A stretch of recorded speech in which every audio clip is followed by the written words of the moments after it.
গত 8 ডিসেম্বর রোববার Dhaka university alumni association Australia সিডনির ব্ল্যাকটাউন হেলেবার্ট স্পোর্টস স্টেডিয়ামে বাংলাদেশের 53তম বিজয় দিবস উদযাপন করে।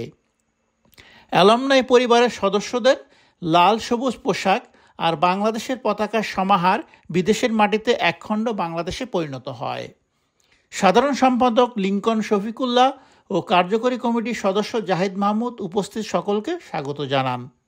সমবেত কণ্ঠে বাংলাদেশ ও অস্ট্রেলিয়ার জাতীয় সঙ্গীত পরিবেশনের মাধ্যমে অনুষ্ঠান শুরুর পর অ্যাকনলেজমেন্ট অফ ল্যান্ড পাঠ করে স্পর্শ। সংগঠনের সভাপতি কামরুল মান্নান আকাশের আহ্বানে সবাই মহান মুক্তিযুদ্ধে শহীদদের আত্মত্যাগ স্মরণ করে 1 মিনিট নীরবতা পালন করেন। সাংস্কৃতিক পর্বের পরিকল্পনায় ছিলেন সাংস্কৃতিক সম্পাদক নুসরাত হুদা কান্তা, কণ্ঠশিল্পী তামিমা, আনিস, নাবিলা, মোকাররেম, আজিজুন্নাহারের সাথে সকল অ্যালামনাইরা কোরাসে অংশ নেন। আবৃত্তি করেন নুসরাত স্মৃতি ও নাবিলা, একক সঙ্গীত পরিবেশন করেন। তবলায় সহায়তা করেন সাকিনা আক্তার।